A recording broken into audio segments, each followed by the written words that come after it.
We will start with our roll call. Rebecca Fincher, Present.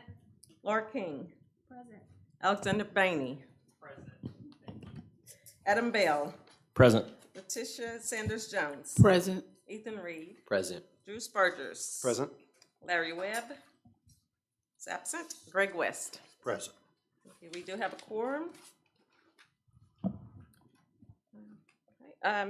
We were sent the minutes by email and also in our packets, so at this time we'll entertain a motion to approve the minutes of the last meeting. Motion to approve.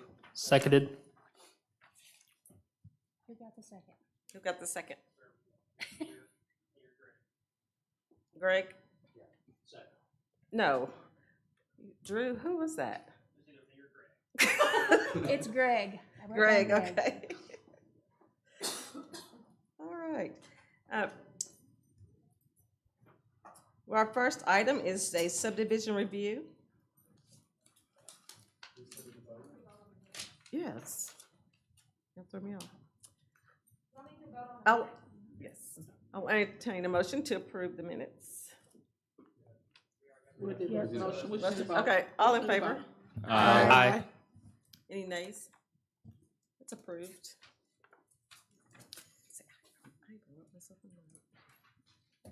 Okay, now it's time for our subdivision review. Our plat approval of the Estates PUD, Phase 1.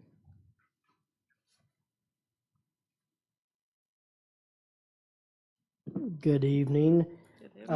This is the request for preliminary plat approval for the Estates PUD Phase 1, which the PUD was granted approval a few meetings ago, if you remember. This is roughly 29.13 acres. It will be single-family housing. The applicant's requesting approval of a 51-lot subdivision located approximately 800 feet southwest of the intersection of Nutters Chapel Road and Pebble Beach Road. This is Phase 1 of the estate subdivision. There will be 3 phases total. We reviewed everything. We have several issues with the plat that we need to correct, but that'll be done by staff. We would recommend approval of this preliminary plat with the following conditions. Preliminary plat approval from all reviewing agencies shall be obtained. Wheelchair ramps shall be provided by the developer in accordance with the City of Conway standard details.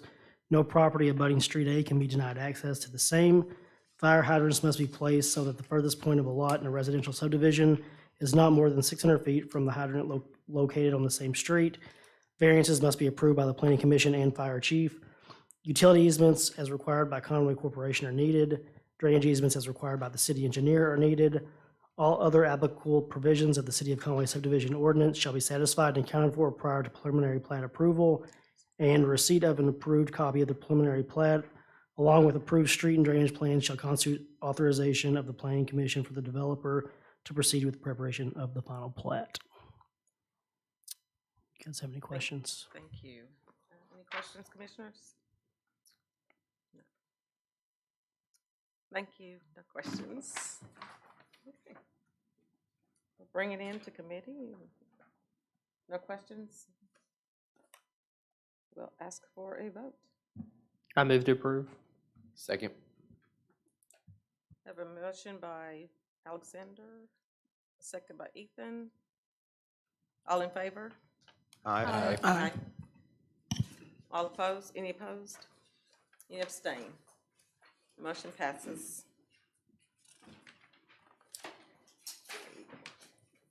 Next on our agenda,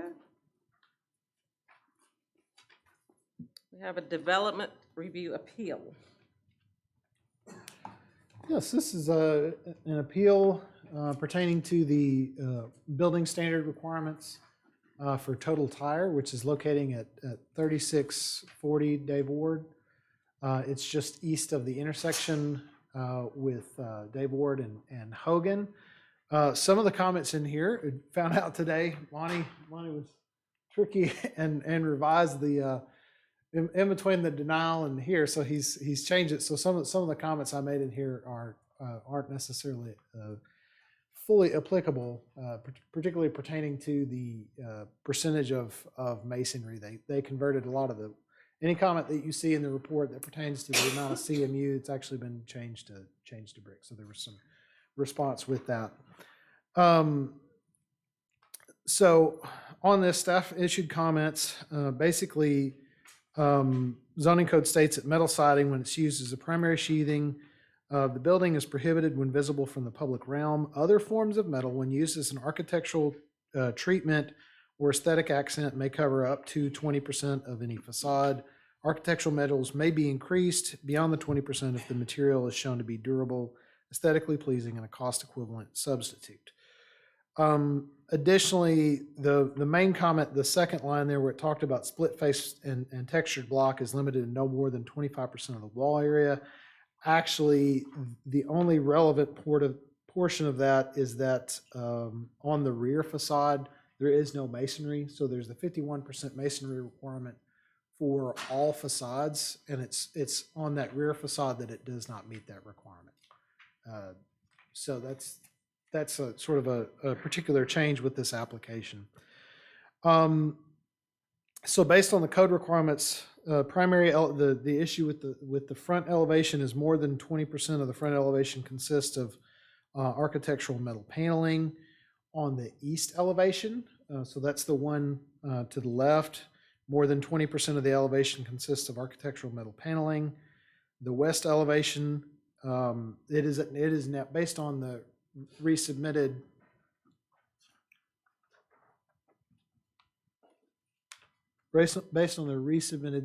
application, it is actually compliant. So because it's the CMU's been changed to brick veneer, and then the rear elevation is non-compliant because it consists solely of metal paneling and does not meet the 51% masonry requirement. So this is an appeal that's related only to the building facade. So the remainder of the site we're working to get towards compliance. The appeals can be granted when the design principles and architectural integrity of the neighborhood is not diminished or substantially changed based on the proposed development. That's criteria 1. The proposed development is in general conformity with the general theme of styles present in the neighborhood. That's the second criteria under which it could be approved. The third is the neighborhood is deemed to be transitory in nature, thereby becoming one in which the proposed design or architectural style is reasonably believed to be replicated within the neighborhood and may lead to a subsequent predominant style. So the area consists of a variety of development, some of which complies with the design standards, some which don't. The most recently approved project in the area is the Waffle House that fully complied with the standards.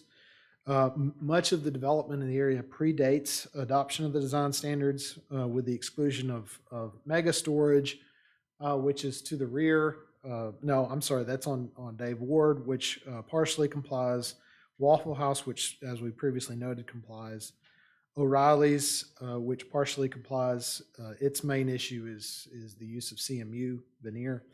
And then Zaxby's that does not comply. And then Conway Storage to the rear of this property does comply.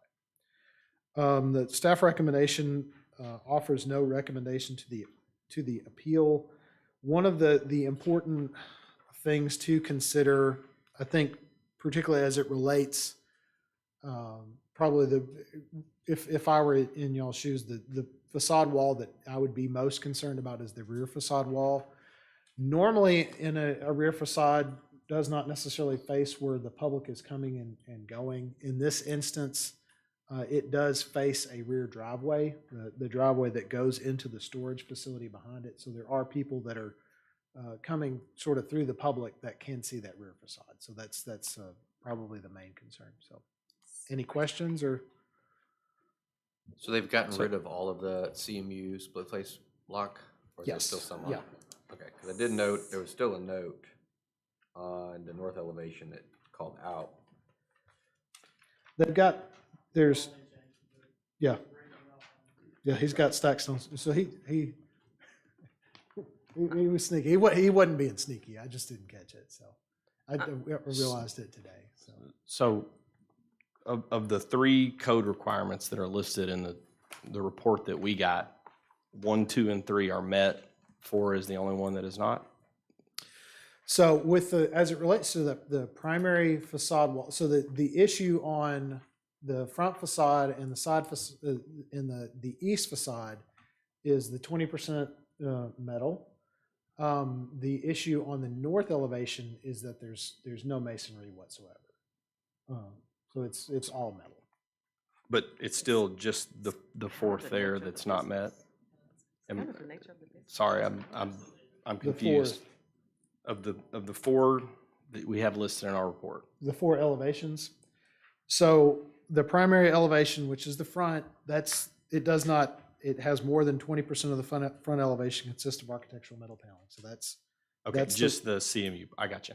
Okay. yeah, so you're just striking the portions, that second sentence on one consists of CMU, that you can take that out.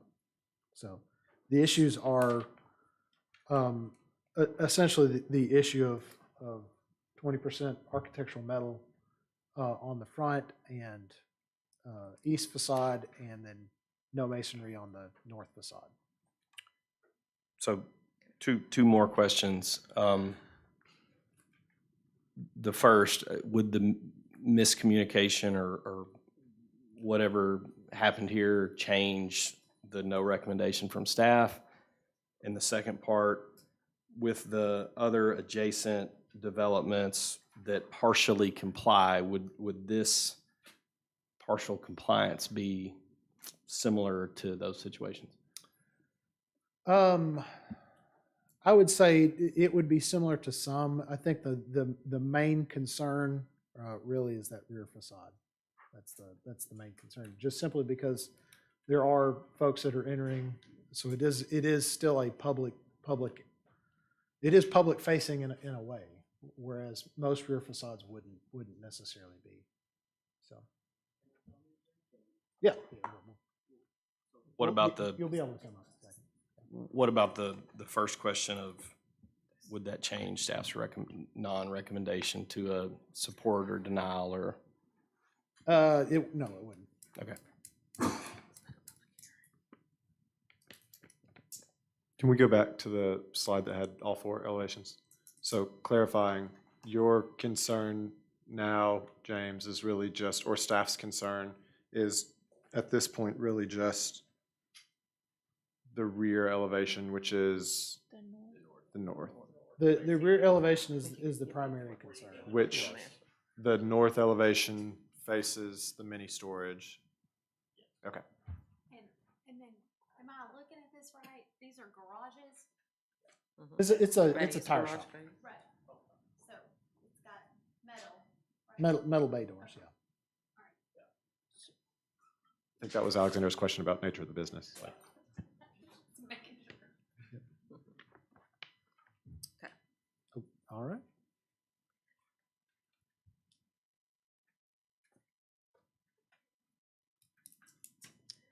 Okay, commissioners. I think the applicant. Comment. Okay. That's not- Oh, he's the applicant. It's not a public hearing. I'm Monty It's Moore, just so I the work with the applicant. architect. The only comment I got is on the north elevation. We left it that way because the mini storage, it looks exactly the same. They have their doors and they have the metal around the doors. So that's why we did the metal on the north wall. So basically what it faces is exactly the way that one looks. So that's why we put the R panel on. Thank you. Thank you, sir. Okay. Commissioners, what do you think on this development review appeal? Can we go back to the photo that showed the mini storage as well in the background? Mhm. It's in the book. So not super well lit. It'd be like in your packet there. I tried. Okay. Okay. I will entertain a motion. We don't have a staff recommendation, so I'll make a motion to, what am I making a motion for? Like proceed as planned, which, I mean, we don't have a staff recommendation, but to approve the appeal? That is my question. Are we approving the application or are we approving the appeal? Approving the appeal. And then Either upholding or or, denying. or, the yeah, appeal. so Upholding. So- so where does it, let's process question. What happens if it's upheld? Where does it go from there? When you say so The appeal. if uphold it's- the appeal, Mhm. So that would be upholding the appeal means granting the applicant the facades, correct? So in that situation, then we'll just go back and sort of iron out the remainder of the details and approve the development review. And then it would come back to the planning commission, No. or does it go to the city council? Or No, they- no, they can just no, move it's forward? it's just yeah. Okay, gotcha. Okay, perfect. Thank you. I just Mhm. didn't know. Okay. Motion, please. The appeal. Seconded. Yes. Okay, we have a motion by Drew and a second by Alexander. All in favor? Aye. Any opposed? Any abstain? Motion passes unanimously. Thank you, James. Okay, now comes our public hearing items. The Conway Planning Commission makes recommendations to the city council on public hearing items. Items reviewed on this agenda will be considered by the city council as early as July 26, 2022. Items not approved by the planning commission may be appealed to the city council within 30 days of the date of planning commission denial, with exceptions of decisions made by the planning commission acting as Board of Zoning Adjustment. Our first item is a consideration to amend Act 601 of the Conway Zoning Code, or Section 601 of the Zoning Code, to adopt tree planting requirements for single-family and two-family developments. James. So this is relatively straightforward in terms of its content for the ordinance. Background on this, some time ago, as you all may be aware and have sat in meetings, folks have expressed concerns about single-family neighborhoods taking out trees. That's been sort of an expressed concern. It's been related to several large subdivision developments that have come in. As a result, the mayor asked me to kind of work with a task force or small committee to kind of look at some ideas in terms of how we address mitigating those particular issues. And so we've met a few times, come up with some ideas. This was the sort of the low-hanging fruit of a code change or a policy that was relatively pretty easy to implement and pretty straightforward in terms of adding it to the code. Essentially, what this means is that there would be, with any new single-family or two-family dwelling that's constructed, prior to it receiving a certificate of occupancy, so basically prior to the project being closed out, they would have to plant one tree with a minimum 1.5 inch diameter at breast height. So essentially, it would have to be about 1.5 inches around when it's that tall. The responsibility for that is building permits and inspections to verify that occurs. It would be the responsibility of the contractor to construct that. In its ordinance form for going forward, the idea is that this would not take effect until March 1st, 2023. So really, when our next full planting season opens up at that time. And then another aspect of this is that the planning department would be required to send out a lot of communication and education. So the other aspect of it is we know that we've got a lot of communication to convey to home builders that this is kind of a major change.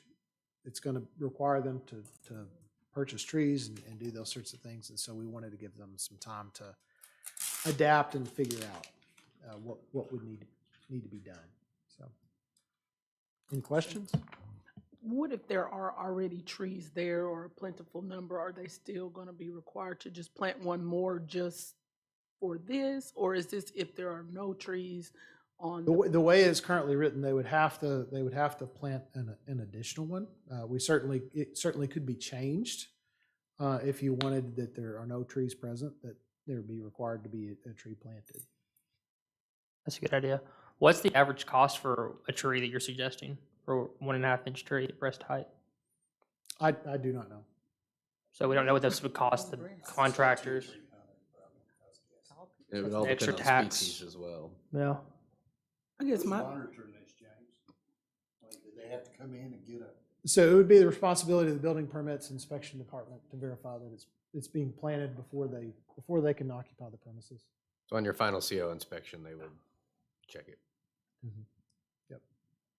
I just think if there, just my thoughts, if there's already 5 trees there, I mean, they're obviously not clearing them all out. They're being respectful of nature. So I don't know if it would be necessary for them to plant an additional, but if there's none at all, I think it's a good idea.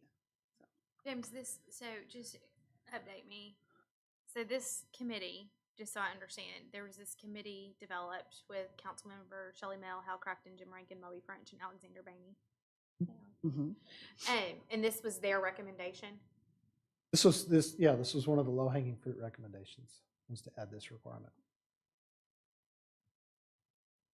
So it doesn't really do anything to mitigate the clearing of trees, which is what we're hearing so much about. It's just like, we're gonna take all the trees out and we're gonna plant a nice tiny one in your yard. Yeah, it is a very, very, very difficult issue. Yes, it is. Because when you're dealing with a subdivision that's got a 6,000 square foot lot, when we've got certain grading requirements and you've got to put in streets and you got to put in drainage, and you're essentially left with no Root land systems, to yeah. clear. When you have larger lots, that's certainly possible when you're looking at acre plus lots.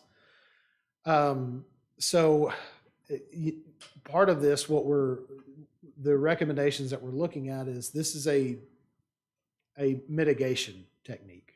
And so it's really looking at it from a standpoint of attrition.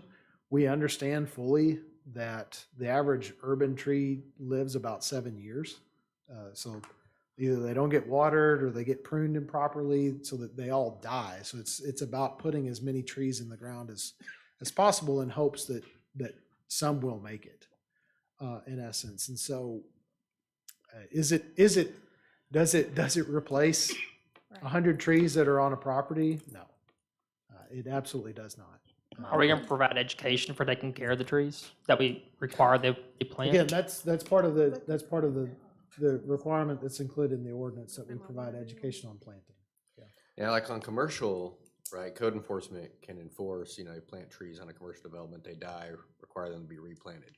If these die Or get cut down. or get cut down, taken out once a CO, can code enforcement have any type of enforcement of that? We are not, no, we're not So- going to. So So this could be planted one day for a CO and ripped out the next day and thrown in there. yeah, so Drink hypothetically, if I'm a builder, I plant and let you do my inspection day one, and then you do that, and then I pull it up and move it to the next yard over, and I buy one $250 Exactly. tree instead of this over. Yeah, and over. I mean, it's the That's same thing exactly with, what we're gonna do. same thing with building code requirements. A lot of times they'll put rebar in, get it inspected, and then pull the rebar out and then move on, so. So we're not really accomplishing a whole lot with. So, quick question for James or Alex for you. I assume by listing the members of the task force on here that everyone involved supports this recommendation? That would be a good question to ask them. Well, I think Alex. that brings up a point that I have, and I'm not I always have process questions. Like, I would really like for the task force to come and present this, or their leader. I mean, it kind of feels like. I didn't mean it like that. I just meant like, it kind of just feels like James is just running messages back and forth. So, like, would it just be appropriate for? Was there a chairperson of the task force, Alexander? Was that you? There was There's not not. me. Oh. No, not there's, me. there's not a chairperson of it. It was, okay. it was basically just a staff initiative trying to get So, consensus from some involved people in the community. Gotcha. So Alex, do you agree with what I asked, that everyone listed supports this recommendation, the members of the task force? I abstain from that question. I I can't speak for everybody. I can't speak for everybody on the commission. I promise you, looking task at those force. guys up there, this is all fine with them. Sure. I promise you. With all, they got three. If it does not Right include there. everybody, not everyone in support, it all those it guys was a involved. general consensus. Sure. I will say that. I sit and I go, it can be skirted, but at the end of the day, is someone really gonna take the time to plan it, pull it up? I mean, you don't have much integrity if you do that. and it's not a hindrance, I don't think, I mean, to if the building. It's a committee pretty small supports it. expense. I have one more question. What are similar cities doing? What are other cities doing? Yeah, I mean, Well, I'm sure you guys looked at that in research. I did, yes. Really, the only city that is doing a lot in this respect, outside of maybe some, there's the capital zoning area, which is basically ran by the state, but that's not a not a very applicable comparison. Fayetteville is probably the most relatable. I'm pretty sure they have a very similar ordinance. What they do more of is they're focused on tree preservation.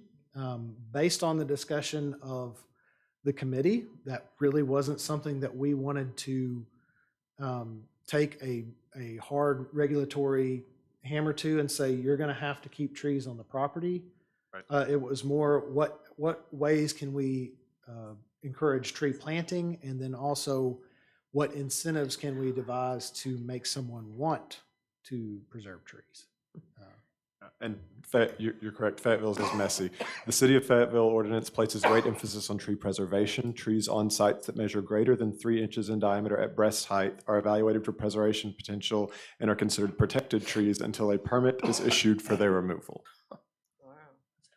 Yeah, so it's a much more aggressive ordinance. The other reason why is that I anticipate at the legislature, in January, more than likely they'll have a bill, because it almost got passed last time, that basically says you can't prevent anyone from removing trees on their property.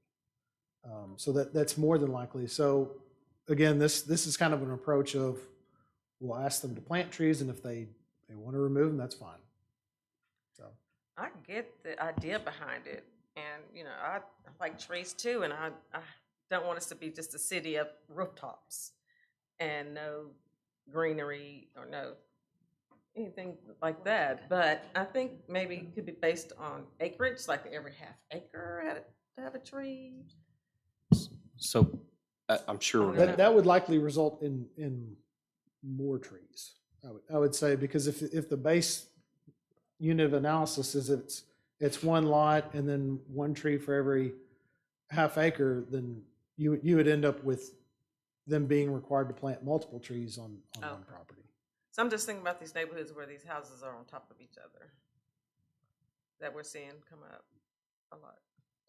So if an individual, does this apply to individuals as well as business, as It applies to anybody that Anybody that constructs builds a a single house family or or duplex dwelling. Yeah.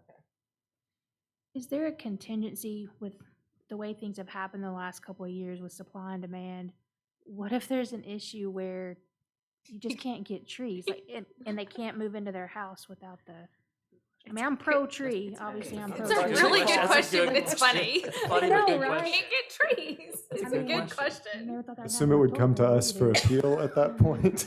No, we could issue a TCO. I'm gonna start tree farm when I roll off. There you go. There you go. Any other questions? Okay, any other questions? It's a good question. Thank you, James. Okay, so this is a public hearing item. Anyone from the public want to speak in favor of this project or this idea?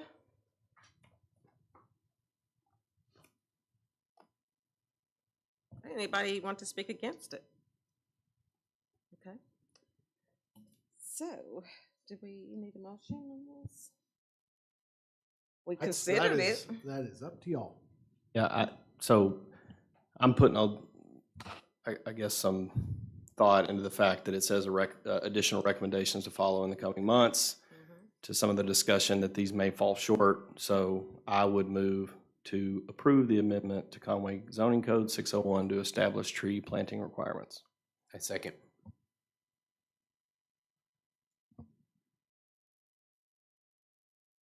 All in favor? Aye. Before we do that. Let's practice. Could we, in part of that motion, could you include as amended by the public hearing so that it includes a requirement that if there is existing tree, Yeah. that it, As amended? as amended by the public Yeah, wait, hearing? did we rush to that, Letitia? I mean, was there, what were you saying?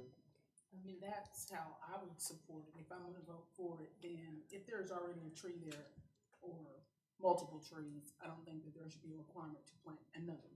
Correct, yeah. So, So that, it would be amended by the public hearing based on That that. makes I- so much sense. Agreed. This is a great idea. So- I am good with that amendment if, I'd like to hear what Alexander has to say because, you know, they're the ones that have been working on this, so. I'll support that idea. Okay, yeah, so I will make that amendment to my motion. I will Why don't you just continue make the a whole second. new Yeah, motion? can we Let's get just the start new- over. I will move to approve the amendment to Conway Zoning Code 601 to establish tree planting requirements in the situation where there are no existing trees that meet the specifications listed in this amendment. And second. Okay, we have a motion by Adam and a second by Ethan. All in favor? Aye. Any opposed? Motion passes.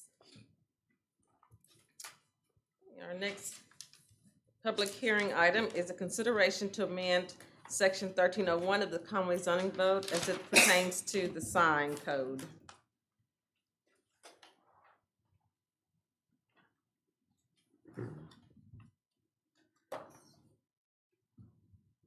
I'm sorry, you guys are you're getting a dose of what some of my clients used to get.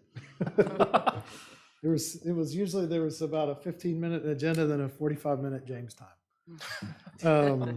So You have it the kind of floor. became a joke. So this whole project started back in 2020. I had been asked to take a look at the sign code as it related to some requirements. We knew that based on one of the Supreme Court cases that had come out, Gilbert v. Reed, that the sign code is likely not compliant, or Reed v. Gilbert. And so the council had asked me to take a look. I'd taken sort of a review of that to the council. Following that, they had asked that we kind of basically undertake a comprehensive rewrite in terms of that, because there was so many issues that had been identified with the existing code. So there was a small task force that was put together, included the mayor's office, representatives from the mayor's office, city attorney's office, Councilmember Grimes. Brandon Rule was represented on that before he ended up rolling off. And so this has gone through a substantial amount of time. That it's been a long time in terms of writing it, but I'll just kind of go through sort of all of the major changes in the code, what they represent, and then you'll ask questions as I go along. The first and foremost, one of the things in section 1301, which is the sort of the purpose and scope, that section has been tightened up with a stronger purpose and goals to establish the reasoning for the regulations. That's done in part to provide a stronger legal basis for the regulations if they're challenged in court. Those primarily relate to the safety of persons and property for signs, promote efficient transfer of information and sign messages, protecting the public welfare and enhance the appearance and economy of the city by providing attractive signage. Those are the three, and then there's three key areas, and then there's 20 some odd other goals that it's designed to achieve. So that's really in that section. That whole area was rewritten really to make it a little bit stronger. In 1302, this is general provisions and standards. So this is provides the processes of permitting standards, and then standards that are generally applicable regardless of the zoning district. First and foremost, in the existing ordinance, billboards are capped at 32 maximum inside the city. This changes it to where there would be no more billboards. So if, for instance, if a billboard falls down or it's destroyed, it couldn't be replaced. So it changes from a cap where the current 32, if one's taken down, it could be put somewhere else. It goes to a sort of an outright ban. It doesn't mean that they go away.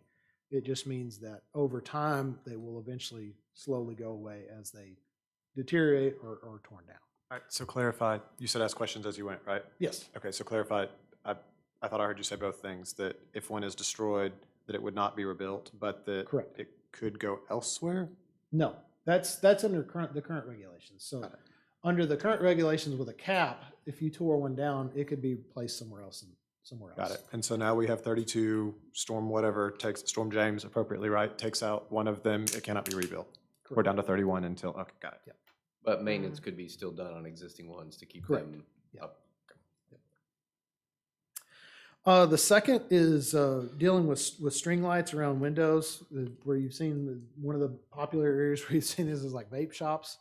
And these would be essentially added as a prohibited illumination method or even a form of signage in and of itself that would kind of no longer be permitted. Is that residential and commercial or just commercial? Is that what you're about to ask? No. Okay. Are you talking about customary decorations? I'm talking about Christmas rope lights around decorations? people's windows, like, Exactly. So string lights around windows would be prohibited. residential and commercial. I know of no instances. I don't think we would go out looking for them in residences. But, Sure. But I guess someone could call code enforcement. That's what I'm getting at. I think there's a lot of My neighbor, it's businesses- February and my neighbors still got their Christmas lights up and I'm pissed. That's what I'm getting at. The intent is not to go after decorations. But someone could call code enforcement. Right? I mean, yes or no? What is the, So how's that considered a sign? what's the purpose of the lights being A sign. eliminated? Are they considered a distraction or The sort of the vape. just? I would say So, from a Cubits, standpoint, for they speak for themselves.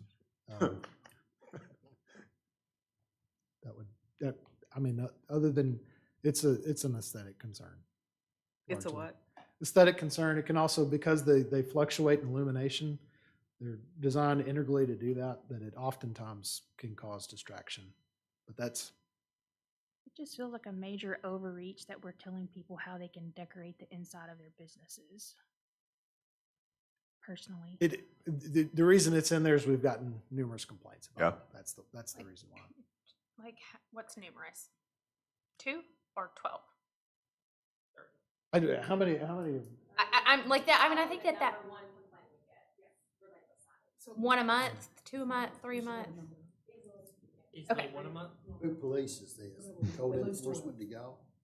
At least 12 a month. It's a joint. It's a joint effort. Yeah. And how many If people in somebody calls, Conway? y'all go look at the sign. Stephanie The tells- same person complained. So we're saying that people can't decorate their businesses for Christmas, for 4th of July. Temporary you can. Temporary signs are okay, right? Again, this is really string light illumination. So it's what this is Illumination. intended to deal with. As clear as it can be is where it's commonly with vape shops. I hear you, James. But it's obviously not clear if we have this many questions. So while the intent and the heart behind it may be, I mean, if our job is to be the first draft, if we have this many questions, kind of feels like we ought to circle that one. String lights. I mean, I don't know. Yeah, I think that- It feels like And to be- I don't have a great recommendation, but it feels like we ought to circle that one as one we could do better with, maybe. I think And- that one can be eliminated. And the interest for me would just be in clarity. I actually commercially agree with this, because I can think of a particular vape shop and it was unsightly and made the shopping center not look great. So I would just say the interest would be in clarity. Well, is there something that we could do? I mean, are we just singling out? I don't have anything against anybody that vapes, but is there something that has brought this on? Like, are the lights flashing and it's getting into? The other- lights flash. Is it just one particular establishment? These lights No. flash and they're distracting. These lights are- I mean, is there a particular? Can that just be dealt with on a? Is Or it- do you have repeat? Okay, so the complaints that come in. So we're saying we maybe have at least 12 in a calendar year, because at least one a month, is it the same offender or is it multiple It's vape multiple shops? ones. There's Okay. there's one that's very prominent currently Okay. that's drawn a lot of attention. If you want feedback, just clarity, the just feedback. clarity. I would Has love anybody to have talked to any them any and say, language "Hey, you can all you would tone down recommend your that it lights?" be included. Yes, I I would love to withdrew. see it. Clarity seems like a thing maybe there. I would love to find out how I can do that. Well, has anybody, like, has anybody figure it out. talked to the person they and said, here? hey, can you tone down the lights? It's distracting one person in Conway? I also I'm not sure I follow those I mean, questions. heard and agreed with you that this is a pattern. It's not just one vape shop, and it's not limited to just vape shops. It's not I just have vape personally seen that there is a pattern in that industry. So, Tattoo shops, hair shops? yeah, I mean, give me a minute to wordsmith on clarity on this, and we'll see if we don't get hung up somewhere else. But we're cutting in on your 45 minutes. No, So, that sounds great. I have one more question related to that. So what if they started using neon instead of string lights? It'd still be the same bright light. Again, it's the way the language is written. It's strung lights, so it's not neon. I know it's not, but what if they're like, okay, we can't do string lights, and they just bling it out with neon? Like, you're still gonna have the same issue. I would Or say disco neon ball. is I think a different form of illumination than string lights. James, I know you said something about 2020. They told you to look at the sign ordinance, and was there a demonstrated need, or is it all this stuff that we've to look at the sign ordinance now? I'm sorry. Was there a demonstrated need, or is it just all this stuff right now that we're talking about, lights and neon and these things? It's just an accumulation of things that have been identified as needing to be addressed over time. So to kind of piggyback on that, so when there has been a complaint, what have we done now? Just said, we're working on that, just leave it, or have they been asked to? Or have we not addressed We them? don't have regulations that relate to it, so Okay, I so mean, we can't even. yeah, I mean, literally anyone could go do it. will they be grandfathered in as a result No. of this? No. Okay, so, we jumped down there to the lights, but a festoon, when I looked that up, that's just like flowers and like in an arch. I don't Is that a think sign? you've not made it past point B, have you? That's where we stopped you, I think. No, I Well, can. maybe I mean, I do I can have a go line by different- line, but On page 4, under 1302. festoon is a string of ribbons, tinsel, small flags, or pinwheels. So, That is a good point. An Those- example of I think that? where she's getting is, That's something that's currently in the ordinance. currently that you can have festoon, Correct. a flower or a ribbon. Yeah. Hey, James. I think it would be helpful. I will be honest. Maybe everybody else has. I've not read the current sign code. I've read the one that was distributed to us, and there clearly has been an incredible amount of work. Would it be possible, unless everybody else has read the current sign code, to get the track changes version of this so we yeah. could understand what the proposal is? Because otherwise, here's what I think is going to happen. We're on point B of page 2. We're going to constantly be asking you questions, and it's going to feel, I think we just have a lot of curious questions, a lot of educational, like we just want to know so that we can, do the job that we're supposed to. And so you obviously know this a whole lot. And so we don't know what's in the current code versus what's been changed. So it's really hard to have an opinion on this without a little bit of education. So can you help us there? Well, the primary issue is that the document itself is restructured. So if you looked at a track changes version, it would look like every single line's being changed, because there's virtually all of it is either moved or restructured in some format. So it's really, really exceedingly difficult to essentially, I started down that path, and I realized even if I detailed every single minor change, it was going to end up being about 45 pages worth of stuff. And so I said, nobody's going to read that, because we've got an ordinance that's 30 pages. And so it's so detailed that it seemed like it was a better approach to lay out the major changes, the major things in the ordinance. Yeah. No, these just on like major corridors, because I'm just wondering, like, one of them says inflatable signs and activated graphics. Well, I'm trying to think, I know like around the 4th of July and other holidays, I mean, you have the inflatable Santas. Are you talking about that man that flops up the and man that down with the hair? flows with the, yeah. That would be a So, temporary sign is that permit that they so that would. wouldn't, No, it's a prohibited sign. It can't be done at all, ever. Yeah. What is, okay, never mind. So, Okay. so then, help me understand. There's no track changes version. So what input have we gotten up to this point? In terms of input, Yeah, like, was it's there, been- like it's the, been on the from tree mayor's code? office, There, city- on the tree code, there was a committee of 5. So who kind of was on this committee to rewrite the sign It code? was represented by the mayor's office, city attorney's office, and council member Grimes. But nobody really from the public? No. Okay, got it. With you. Thank you.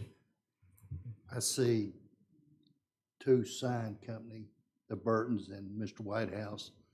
Were they represented on this? Okay.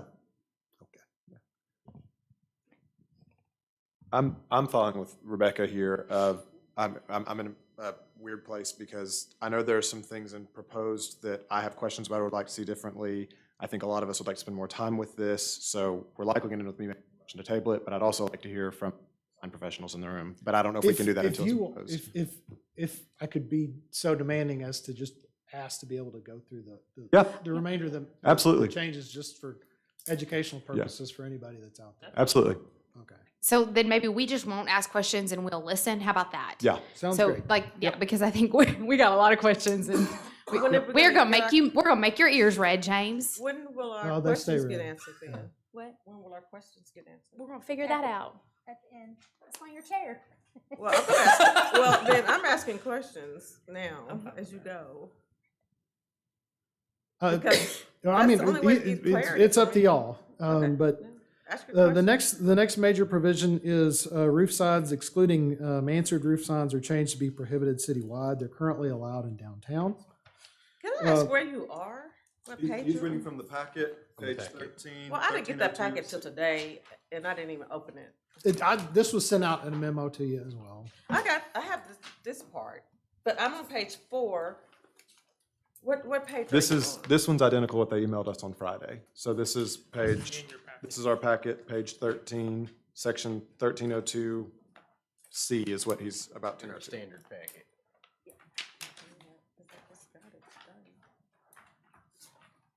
I don't know where you are. I think it's what's up there. The next major change was the application process has been revised. This includes a shot clock review. We didn't previously have a shot clock included, so that would make the code basically susceptible to a prior restraint challenge. And so this is in there that basically that our goal is to have them reviewed within a couple days, but we have a requirement in there that they be some form of action be taken on an application within that shot clock period. Information requirements for permits have been enhanced to allow better determination for compliance. So sometimes we receive differing information that makes it a little bit difficult for us to determine whether a sign complies or not. There's a new fee schedule with it, or fee system. Essentially, it defers to the city council to set a fee schedule. So it's not necessarily set within there, but if the city council doesn't set a fee schedule, then it's set at, for a sign permit, it's set at $50 and then increasing annually by $1 from there on. The big change is banner permits have been converted to sort of this general temporary sign permit. So there's temporary sign permits cover a lot of things that are existing. This is the main issue of compliance with Reed v. Gilbert. And so in there, it's basically a general temporary sign permit. They're set to be valid for 6 months, and currently it's 12 months. It will be changed to 6 months. Some of the issues that we have, these signs can stay up. They're not very durable, and so having a permitting process that has that rollover is important. Clarifying inspection requirements on footings and electrical work. Making sure that it's inspected by the city's building inspector for safe installation. That's additional big clarification. The policies regarding message for temporary sign permits has been revised, again, to be compliant with Reed v. Gilbert. There are new construction standards in the code. So this is meant for better quality signage that's durable and doesn't interfere with the provision of utilities. The major change, one of the major changes here with that is a prohibition on placing signs in easements. This is to align with other regulations, and then for the protection of utilities. One of the concerns that has been raised is if there is let's say a water line that breaks and there's a sign footing that's placed over it, there could be significant amount of erosion that occurs, scouring it underneath, and that sign could topple over and would be pretty dangerous. Sign design and landscaping standards have been added to improve aesthetic quality. So there's a requirement that the sign relate to the structure, and then also for freestanding signs that there be some planting requirements related with that.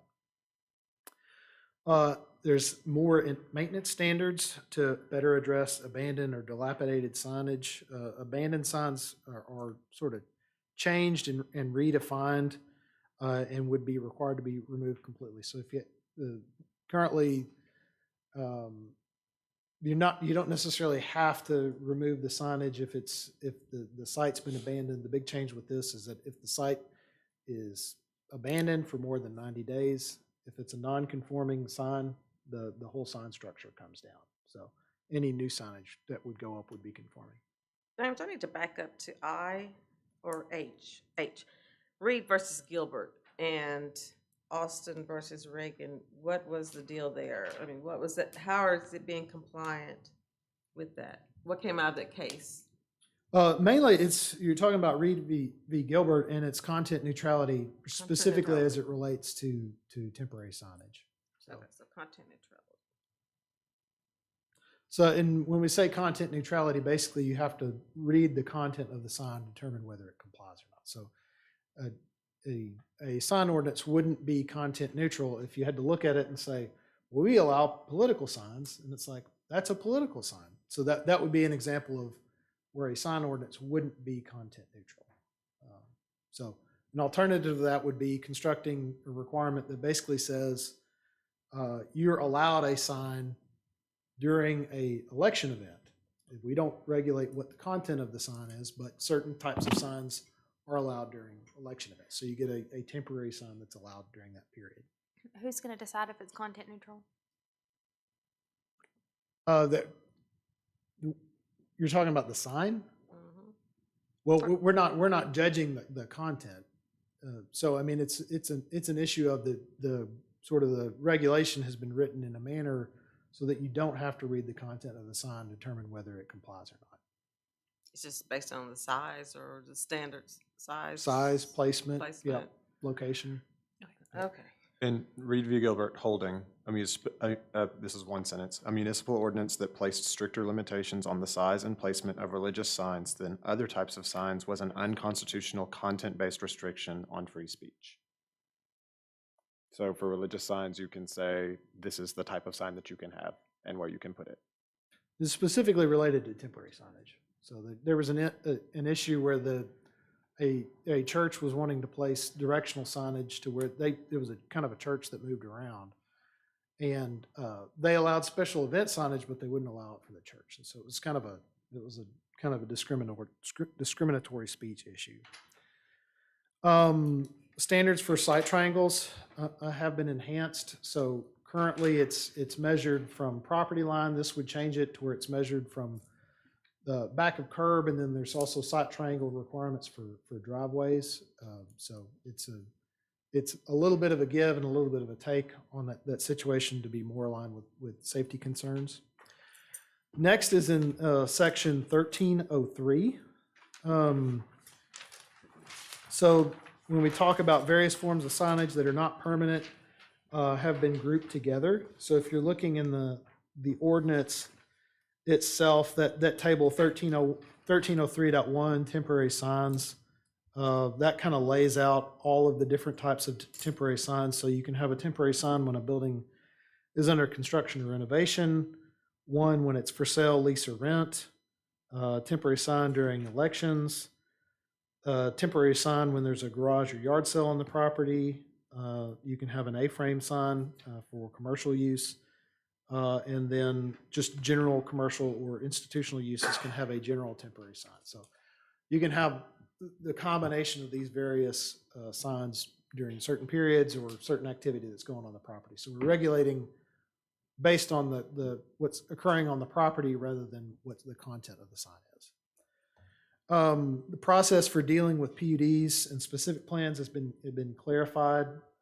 Basically, the way that it currently is structured, it just says that signs and PUDs will be dealt with as part of the PUD process. Well, a lot of times it never gets into that level of detail with the PUD at the time that it's seen by y'all or passed. And so this provides them an option to review under let's say it's a commercial PUD, they could review under the C3 requirements and not have to come back for some type of amendment or something along those lines. There's an increased size allowance on freestanding signs on developments between 5 acres and 20 acres, so that we kind of increased the size that is allowed in those instances. So we increased it from 64 to 80 square feet when the development is between 5 and 20 acres.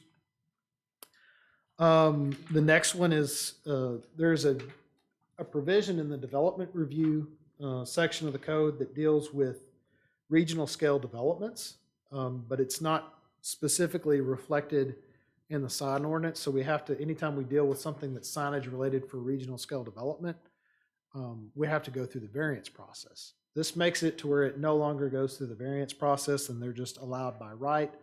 Let's say Lewis Crossing or Lewis Ranch, you could have one regional scale development sign. It could be up to 400 square feet, 35 feet tall. And so it's kind of a new allowance that did not previously exist. That is in addition to any freestanding signage that is on each individual lot within the development. So let's say, for instance, you've got an individual lot in there, then you could do a monument sign on your property as well. Another pretty significant change relates to wall signage. So currently, it has to be a street frontage, and you're not allowed wall signage on every facade wall. This would be changed to where wall signage would be allowed on every single wall up to 10%. So our current allowance is you can have one wall sign up to 10%. This says you can have as many wall signs as you want, provided you don't go over 10%, and that's inclusive of window signage. So that's an area where there's some additional flexibility that's been provided. Another big change is elimination of the interstate sign zone. So that's an area that's within 100 feet of the median, or 1,000 feet of the median of I-40. You're currently allowed very tall signs. That has been sort of taken away in this ordinance. What it's been replaced with is sort of a way to slowly address making those signs smaller over time. So, if you've got 2 signs within 300 feet that are of X height, you take the average of them, and then you say you can have 75% of that height and 75% of that area. And so basically what it does is slowly bring those over time. One of the things that I've seen with sign ordinances in the past, this was a great example when I worked in Fayetteville. We had a requirement that is basically like, you either keep what you got or you place it with something that's 100% compliant. And so there's still signs that I reviewed a sign permit 15 years ago in Fayetteville. The business wanted to improve their signage, but when they realized they were going to lose the setback that they have and the pole and all of those things, they said, no way, we're not going to do it. And so this is sort of a way to ease that to where you've got a pathway towards compliance. That additionally applies for any existing non-conforming signage. So if you've got an existing non-conforming sign, then we'll allow it to be reduced by 75% of the height and 75% of the area, and you'd be allowed to do that by right. Currently, we have to go through a variance process to do that. So again, it's trying to make some of these things a little bit smoother in terms of how it's applied. So I have a question there. An interstate sign, so if they change it at all, it has to decrease in size. They can change sign face. So if they change the sign cabinet or structure, and this is also talking about if you've got, let's say, someone's putting up a new sign. So let's say it wouldn't. Let's say Whataburger came to town, right? And they opened up a business. For them, they would have to look at what are the tall signs within 300 feet, and look at two of them and say, okay, we can have 75% of that average, essentially. Okay, but the existing signs can stay there and they can change the wording, the poster, whatever's on it. They can change message. If they do essentially if they do a structural change, then it has to come towards compliance at that point. Okay. Is the delineation between a billboard and the interstate sign simply size, or is there more to that? There's more to it. There's several criteria of what makes something a billboard. Okay. But one of the chief distinctions is A, size, and then B is on premise versus off premise message.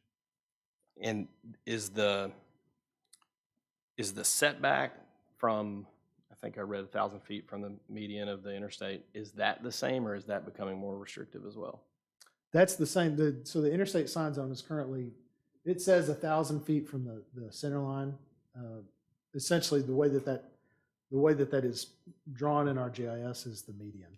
So it's the same as Yeah. current. Okay. So like the sign we just approved not too long ago for Olive Garden, did it meet these standards? No, This was off premise. So do you this think- is off premise. Yeah, it wasn't That's an off interstate sign, yeah. Okay, so do you think it's gonna cause us to have requests for changes for signs pretty often? For variances. Yeah, for variances. No, I think the net change for this is going to be there'll probably be fewer variance applications. Y'all don't see any sign variance applications. This would be changed to basically align with state law on variances. So that would be something that y'all would start reviewing, but y'all don't currently see those. Okay.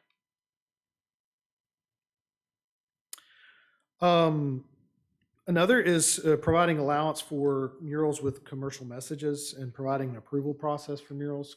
Currently, we don't have that, and so we get in some sticky situations because those murals sometimes have commercial messages. And so, is it a sign? Is it art? It's a very vague area currently. So are you gonna work with the art district thing now about murals?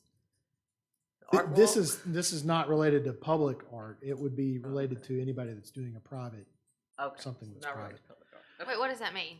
What do you, So public art would be something that's a project that's basically paid for by the city. Private art would be if someone paints it on their own building. So any mural is not done by the city. so a business that wants to do their mural would fall under this? Correct. And you're basically saying that needs to come to the planning commission? In terms of the structure of it, no. The way, if it's going to depend. It depends on where it's located. The review procedure is different. If it's within the old part of Conway, it would go to the Historic District Commission, which is largely consistent with the way that the majority of cities handle that they send those to their Historic District Commission for If I'm review. downtown and I'm painting a mural, say out in Markham, where does that go? It would go to Historic District Commission. But what if you're not downtown on Markham, you're just painting it on the side of your church, you have an artist at church or something like that, just using that as. It would go through an alternative signage plan, which comes to the Planning Commission. So it either goes to the historic district or to the planning commission? And part of the reasoning behind that is that murals create a very difficult thing in terms of regulation, because it can very easily just be morphed into a loophole for however big of a wall sign that you want. And so having some level of check with that, some enhanced review is the reasoning why. I'll be honest, right? We're public officials. I've had a lot of people reach out to me about this. So, like, do we think we have a mural problem? Like, do we think we need to create something? Do we think we need to create regulation because we have a problem? Well, currently, the way that the regulations currently exist, if you have commercial speech on there and it's higher than 10% of the facade wall, it's a violation. What this does is provide a path for, if it does have some level of commercial message to it, that there's a pathway for it to be approved. Currently, it exists as a violation of the code. So, Have other cities ran into issues with this, with murals in their towns? with murals, yeah, it's Is there sort of, anything you can give us? it's an emerging area of sign law that is conflict prone. And it's not clear that the way that the courts have decided depends on which district you're in. I have thoughts here, but I want to hear the rest of yours first, so. Again, I'm just going through the. Yep. Additionally, there's providing an allowance for approval of sign permits for historic signs. So basically, if a sign is older than 50 years old, an example is Cordsmeyer. Currently, if we allow something to be changed with that, we just have to ignore the ordinance. This provides a process to allow that. Next is non-conforming signage, and it deals with the grandfathering or regulation of signs that don't conform to regulations. We clarified the application of legally non-conforming provisions for temporary signage, and then what I spoke about earlier is formalize the current practice of allowing non-conforming signs to be changed if reduced in height and size to be 75% of current height and size. Administration and enforcement. So this kind of lays out the violation processes, variance procedures, administration of the regulations. The variances have been aligned with state law, so those variance applications come to you all when you're acting as the Board of Adjustment. We've allowed for the violation process to be sped up. Currently, if we note a violation, we send a notice, they have 60 days, then we send another letter, and then we issue a citation. This would change it from 60 days down to 30 days. Is this from code enforcement? It's a letter from code enforcement?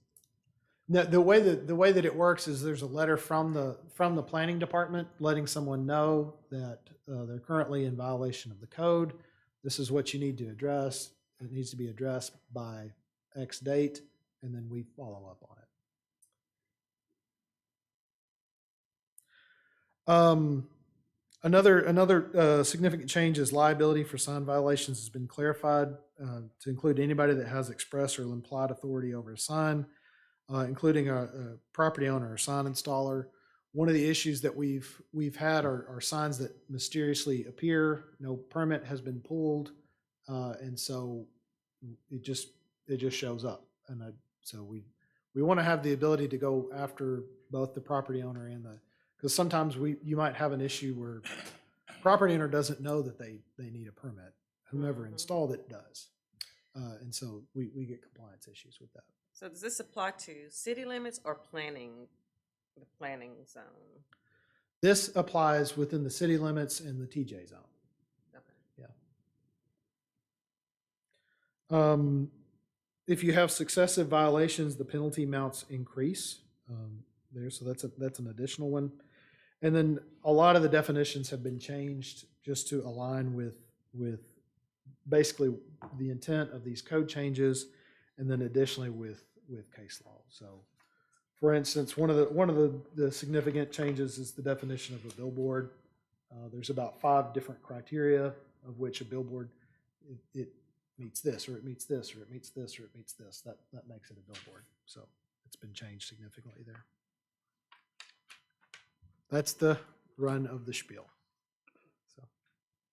So we have a litany of questions. Is it more pertinent for us to start asking our questions now, or for us to hear from the professionals first?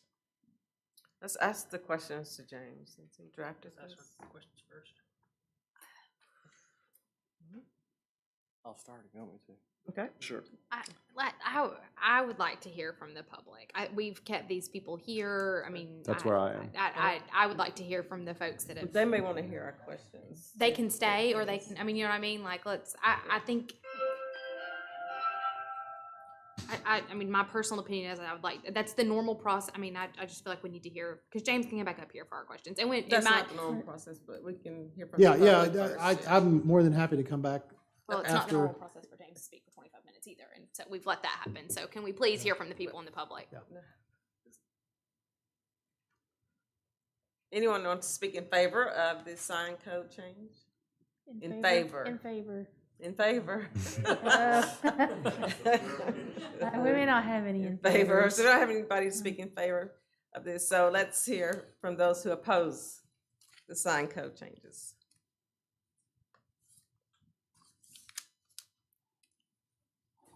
Thank you for hearing us. Thank you. State your name and address, please. My name is Andrea Holt, 60 Pruitt Road, Conway, Arkansas. I work for Little Rock Conway Sign Company here in Conway, Arkansas. I'm Bob Whitehouse from Conway, and I'm the owner of Little Rock Conway Sign here in Conway. So we've got some bullet points here. You've heard a lot that's gone through here. Let me just pick on a few, because we could almost pick on every line item. But at the same time, we're not squashing the whole thing. This is a full right. James's team put a lot of work into the draft, so we respect that. There's some language in here that we think is good, but there's some stuff that's not so good. Anyways, You when I have first 10 got- minutes. Yes, okay, so I'm gonna go real fast. Okay. Okay, because I want Andrea to make a few points too, please. When we got this document, the first thing I read through it, and I said, why? And to Mr. West Point, where's the demonstrated need? Now, if everybody in the city is having a major sign issue not complying, then that's probably something I don't know. And if that was the case, James, maybe that was the reason why you did the full draft and comprehensive full right, the way the language you put in there. So that was my first question, why? Next question is, how come we weren't, and the sign guys, somebody referred to us as the experts. Why wouldn't you engage us? The tree committee had Hal Crafton, and they had Jimmy Rankin, two developers. Okay, we're here in Conway. We pay our taxes here in Conway. We support Conway. How come we weren't engaged? Let me give you a couple of examples. On page 5, it talks about the application and material listing. We would be required to include in our application a listing of all the materials,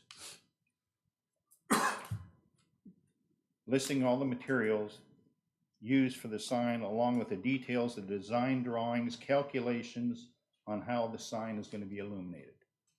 And we can provide that, I promise you. If you weren't in the sign business, that'd be just gobbledygook. You wouldn't have a clue what that is. Why would you ask me to do that? Okay, now Laura would understand every bit of it, because she was in the sign business a long time ago. She would get it. I'm going to guess the average person wouldn't. So I look at that and I say, that probably wasn't well thought out. When I look at page 20, it talks about the administrative officer. Paragraph 2 says, the administrative officer, which is James, is allowed to come into our building and inspect the construction of the sign, the electrical connection of the sign. Now, James, I don't know what your background is. Are you an electrician? No. Okay. No, that would be the building permit, folks. No, it says you. It says, the document says you. Yeah. It talks about you. So not unless you're an structural engineer. All of our connections are made by journeyman electricians who are licensed in the state of Arkansas. So I kind of if trust them.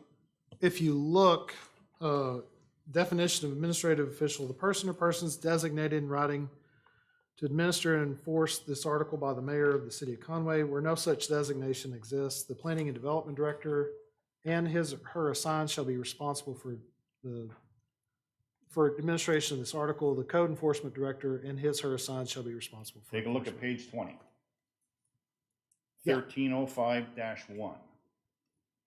The administrative official of the article shall be the Director of Planning and Development. Next paragraph. The administrative official is empowered upon presentation of proper documents to enter the building and goes on with doing the inspection. That refers to you. That's the language in there. Now, I'm not going to say you're going to do something bad, but if that language is in there, the next person could do something bad. You have 5 minutes. I'm going to turn it over to Ms. Holtz. Okay, Thank you. thank you. When I look at, on page 3, section 1301.2, section C, 1 through 13, there's a lot of language about landscape quality and preservation. And I understand and I support the beautification of our city, but a lot of these points seem very open to individual interpretation. Who decides if a sign is compatible or harmonious or inharmonious for that matter? You know, often we have customers who come in, they have established logos. We may or may not like them. Is that going to be inharmonious or incompatible? Again, that's really subject to individual interpretation. So I think some of that language is very broad, and it concerns me that it opens the door for rejection of a sign simply because, you know, somebody doesn't really like the way it looks. So I just find that needs to be looked at because it seems broad and vague. And then on page 10, again, 1302.6, item D, landscaping. The proposal is that freestanding signs shall now include a landscaping bed that extends at least 2 feet around the base of the sign in all directions. Well, along busy thoroughfares, Harkrider, Prince Street, for example, you often have a monument sign that is right on the edge of the sidewalk, the property line, the right-of-way. How are you going to enforce having a 2-foot perimeter around a sign? Are they going to have to back that sign up into their proposed parking lot? It seems like there's got to be, that needs to be looked at a little more carefully. To me, it hampers the business owner's ability to use their property effectively. And if it's 4 foot off the road, customers driving by have difficulty seeing that. We're rubbernecking, you need to be driving. You can't see that sign. I think that places an undue burden on the business owner. We're already, it's our understanding that we as the sign permit holder, which is often us, we usually apply for the customer, that we'd be responsible for the landscaping. Again, we're sign professionals. We're not landscapers. I don't feel that in any way, when we're already facing extra steps in the permit process, that we should be held liable and responsible for a landscaping plan. And I just feel like the landscaping, that's just something that needs to be looked at a little bit more carefully, because there are many instances where I believe that would be an undue burden and would be almost impossible for a business owner to comply with. So again, just as Mr. Whitehouse said, some good things in here. I know it was a lot of work, but we would like to see sign companies have some input. We have a unique perspective and knowledge about the sign business, and an ordinance of this scope and scale. We feel like we should have we allowed some input. Thank you. Got it. Thank you for your time, folks. Thank you. Thank you. Okay. The next person to speak in opposition of this will have 2 minutes. Is it 3? 3 minutes. Hello there. Hi, your name and address? My name is Greg Kreiner, and I work with a company called Lamar Outdoor Advertising in Little Rock. And I'm going to, I have just a brief thing. I'll probably just kind of read this. And I'm just going to speak a little bit more towards the off-premise or billboard section of this more than anything else. But I do sincerely appreciate your time this evening to visit with us. I have been with Lamar for 22 years, managing leases, real estate, permitting, not only with the highway department, but with all the cities across the state of Arkansas in that capacity. Late last week, we became aware of this meeting and the language which is in the draft concerning off-premise or billboard signs. To back up in time a slight bit, we contacted the planning department approximately 60 days or so and spoke with Lauren Hoffman to ask some questions about a location we have along Interstate 30, an existing billboard sign that we have, a location where there was a sound barrier wall that was constructed by the Arkansas Highway Department. And the construction of this wall completely blocked the view of our sign, removed our ability to market the sign and the space on the sign as well. We knew that the first step was to see what the process with the city of Conway would be to perhaps inquire about either raising or rebuilding the sign to restore the existing visibility that we had. Since the overall height of the sign is limited to 30 feet by the ordinance, we knew that we needed to start here and ask what needed to be done. We consider this a true hardship by definition, and we knew the permitting process would begin with the city. Upon 2 to perhaps 3 phone calls later, we were finally informed that the planning director does have the ability to make an administrative exception and could perhaps grant us some relief to this hardship, or if he would decide not to, then a variance process would have to be pursued with that. It was also communicated to us at that point for the first time that there was a discussion of changes and perhaps an amended sign ordinance that was being considered. At this point, on June the 22nd, I placed an email to the planning director, asked for a phone call and a meeting to sit down and discuss this issue with the sound barrier wall, as well as input around changing the sign ordinance. Received an email back that he was out of the office until the 28th of June, and we still have not received any response to our inquiry to date. The sentiment that I would like to express is that our company, Lamar Outdoor Advertising, is an owner and operator of several of these signs within the city. Not only were our requests to communicate and meet not acted upon, no notice of this draft was given to us, an industry that would be directly affected by this ban of an off-premise billboard placement.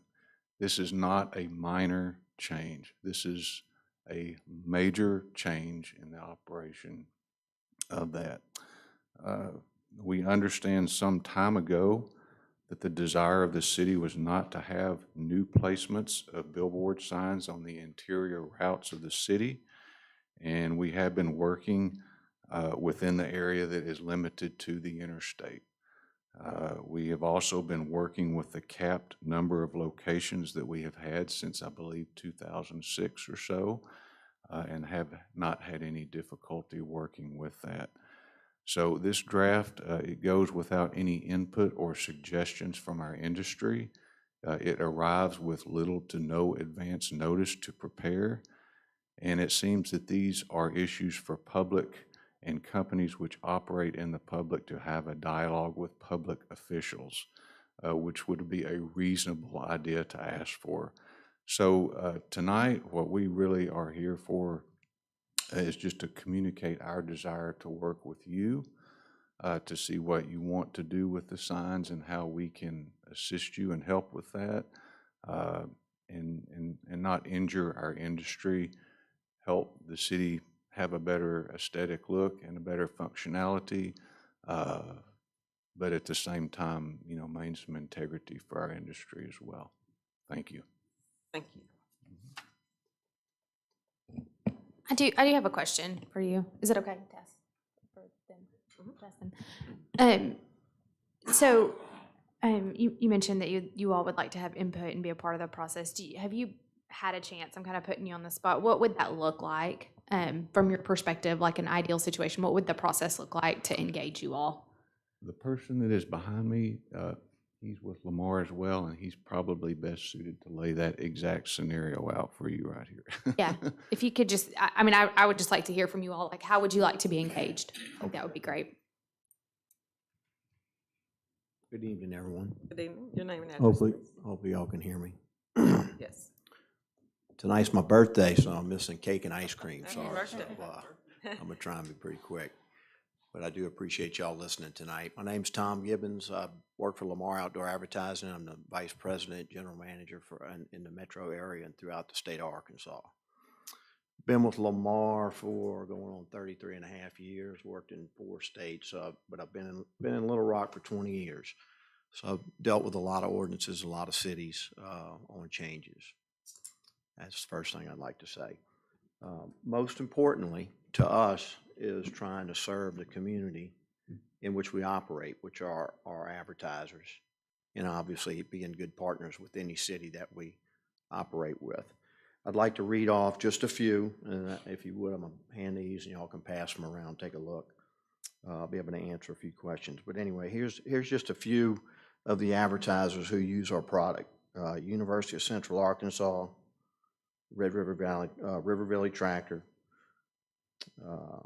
Caldwell Toyota, Carti, Baptist Hospital, of course, Robert Ott Insurance, Chicken Salad Chick. I'm just mentioning at random Sissy's Log Cabin, which is new to the area, which has a new store in Conway. So those are just some of the few. I listed about 40, but I think we work on I think we have about 180 customers that we work with in Conway. And as Greg said, this is not a minor change. This is an outright ban on billboards. But what I'd like to speak to is go back on the history of Conway's ordinance. There actually has been a ban on billboards in Conway since I've been in Little Rock, over 20 years. You could not build one billboard inside the city limits of Conway except one place, and that was on the interstate. The whole town has been shut down for over 20 years. In 2006, it was agreed upon the city and the industry, it would be agreeable to just allow the number of signs that we had on the interstate and cap that number. So the cap of 33 speaks to just the 33 billboards on the interstate. There's very few billboards actually on the interior of Conway. I think there's one on Oak Street between the interstate and downtown. So in the 33, the allowable area is from Dave Ward to the old Morrilton Highway. So at this time, I'd like to pass this around and let y'all take a look. Just somebody said, what would it look like? And I just did a before and basically a before and after. So can you answer that question for us of what it would look like for you to, how you would like us? Your time is up, but if you could answer that question for us, that would be great. What would it look like for you to work with us? I actually, in 2020, reached out to the planning department and actually voluntarily proposed an exchange, basically for us to have a way to reduce the number of signs and have a better look. But at that time, the discussion was not open.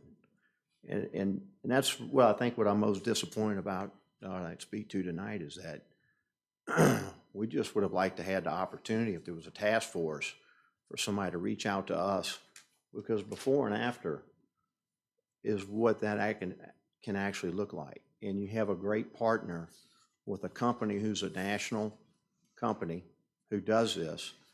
And I could give you examples of community after community where we have taken signs down and done architecturally designed signs. But if you do a total ban, there's never going to be that opportunity of what that could look like. If you do a ban, the billboards that are there now that are steel, built on old I-beams or built on monopoles, they're just going to stay in those places. They're never going to change. So if you do a total ban, you're taking that opportunity away to actually make your city look better down the road.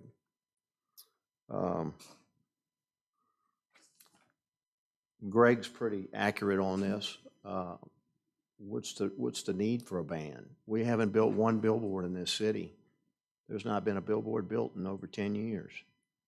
I think one has been built on the interstate. And the last thing that Greg spoke to, one of the things he spoke to, was we had 2 billboards, and I think the gentleman behind us, who I think they're going to speak, had one. The highway department put up a sound barrier wall, and we began recently trying to look at a way to recover our sign locations that had been totally blocked. And, so if a ban were put in place, we would lose that opportunity to be able to continue to have two locations that we not saying that correctly, but anyway, we would lose the availability that we have, 2 billboard opportunities that are blocked, to be able to put them in another area or another location that we could market to customers. Yeah, I'm just not tracking with you about how you all want to be involved. Like what specifically, I think this opportunity for public feedback is, I hear you say you want to be involved. I think everybody, there's a good contingent of people that want you to be involved. So help us understand how we can support that. So in an ideal situation, how would you say you could be involved? The ideal situation would be for us to be able to sit down with the planning department, with the parties involved, the city, and show different examples of what kind of billboard exchanges we could do, what kind of reduction plan we could do to make things look better over time. Okay, thank you. I appreciate it. There you go. Thank you. Thank you, sir. Thank you. Anyone else to speak in opposition?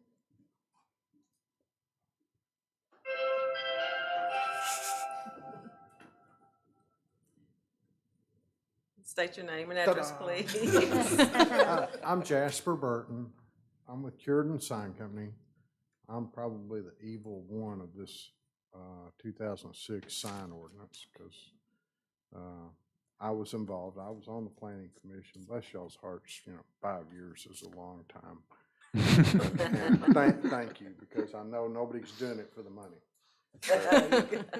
But I was actively involved in creation of the sign ordinance, and I'm frustrated because I've offered several times to help with the sign ordinance, but the powers that be felt like I would be the chicken, the fox in the hen house, not to let me be. I don't like billboards on every corner. I don't like digital signs 7 down the street. But I do like Conway. My grandfather started Cureton Sign Company 4 houses down from where I'm living right now. I live in the same neighborhood, and I've been a supporter of this community for a long time. James, to say that there was, you kind of glossed over a little on the change of the interstate sign zone, because doesn't that make all of those tall signs that are lawfully erected and legally put up there as recently as 6 months ago, now they're going to be illegal? They would have legal non-conforming status. Yeah, they'd be illegal. You can't change them. If you have to change them, you have to change them by 75%. Yeah. So you've got businesses that have invested money and done the right thing when they came here under the law, and y'all are gonna make changes, and it's not gonna be a legal sign anymore. If the sign blows down, what rights do they have to put it back up? None, nada, right? So if it blew down, if it's within that zone, then they could, basically take two signs within 300 feet, figure out what the average height is, and then do something that's, I think, 75%. So they'll never get that back. No. No. Okay, so that's pretty important. And I wouldn't want to say, well, we just changed the zone on that. All of the businesses within 1,000 feet. And that's both sides. I have a few billboards. I have 3 in the city limits of Conway, plus one that's behind the barrier. My sign was located on a storage property, a used storage place. They didn't have any kind of, problems with the noise in the storage facility. But nonetheless, half of my sign got blocked, and I asked James about relocating my sign to another spot. And he said, where? I didn't know where, because at the same time we did the sign ordinance, we expanded the spacing requirements from 500 feet that the highway department requires to 1,000. So 1,000 feet now, I believe.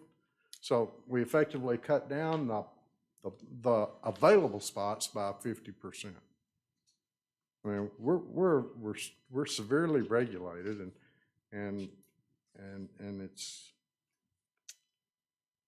I could go on. I just going to ask if y'all would please continue this, or set another public hearing. I can read and send y'all some information as to the key points. I'm disappointed that we didn't have any businessmen on this task force that set this up. And those are the people that it affects. My billboards serve thousands of employees that work here, a hospital, all the motel and industry. Those people rely on that. Not everybody's got a GPS to tell them how to get to where they got to go. I would respectfully request that y'all extend this out. Let us have an opportunity to provide you some written input and consideration. I'm not saying that changes don't need to be made. I'm just saying we'd like to have some input on it. And I think it would really be nice if we had somebody from the Chamber of Commerce on that task force. Thank you. Thank you very much. Thank you. Anyone else to speak in opposition to this code change? Okay. We have questions for James? More questions for James? I've got questions, but so I guess I'll just start with my thoughts. I'm gonna operate under the assumption that this is gonna be tabled. I know currently it's not something I can support as is. So I'll ask my questions. Don't necessarily have to be answered right now. Just something that can be addressed in our next staff report, at the next meeting, between meetings, whatever. And I'll be happy to make a motion to table it once our discussion's over. Sure. So the first I'll be glad to second said motion. So my first question is around the enforcement and how these will be consistently applied. I don't necessarily think that's our purview, but to the extent that approving the language is our purview, I think how it's going to be consistent application. We talked about commercial versus residential, all that stuff. So I think that matters. I'd like to learn more about that. To the why question, you mentioned the Reed versus Town of Gilbert. I would like to know which of all these changes are to become compliant with that, and which ones are more just continuous improvement type changes. Essentially, the changes that are related to the Gilbert case relate to temporary signage. Okay. So the rest are just improvements as the city see. Yeah. Okay. And then lastly, well, really two more. I'd like to know more about the public notification. I know through some previous correspondence that we're within the requirements that were met or public notification of things like this. But I would just like to know more about that. Were landowners on the interstate included, things like that? No. And then lastly, I guess why not if no? And then lastly, and this would probably go into a potential motion, but can we do more to work with the concern and the public that we heard tonight? But again, don't need answers to all that now. That's just where I'm at. And can that be included in the motion if we do table it, that they are included in the ways that they express that they would like to be involved with the process? That task force is created That's with the public. With the public, Yeah, or not with just the city. experts or professionals in the signage industry. That's the motion that I'm most interested, because I know we all have our own questions, and I mean, I'm with Rebecca in that I've gotten more texts, phone calls, messages about this than anything else that has happened in the limited time that I've been on the commission. But I'm most interested in looking at these questions, but with the advice of the experts. So Let us just go in order. Mr. West, did you have questions? Well, I mean, if we're just addressing things that, like some of the verbiage, I would agree with the people here. Sorry. And I do agree with the lady that spoke on the landscaping, the 2-foot landscaping, the 4-foot off-road signs. And there was a few things that were ambiguous as far as the really subjective language. I apologize. It was landscaping standards, and that's all it said. Well, that doesn't tell me a whole lot. So basically just things like that, James. Drew, did you want to say anything? Have questions? Clarifying, you're looking for us to ask whatever questions we have right now before we Yes. make it? Okay. So I'll restate that I think there needs to be additional clarity around 1302B for string lights, because that's vague. Again, it's specified between commercial and residential, Christmas lights, et cetera, et cetera. Also, just for the record, I am opposed to vape shop string lights, but I think we need to be clearer. 1302K, enhanced maintenance standards have been added to better address dilapidated signage. Abandoned signs have been redefined, will be required to be removed completely. Is that an instance where, business goes out of business, leaves, sign is non-conforming, decides it has to be removed? Is that an instance where, similar to like code enforcement, the city would remove it and charge? Matt, can you restate that just a little bit? Tad, just to take it? Yeah, that's the first time in my life I've been asked to slow down.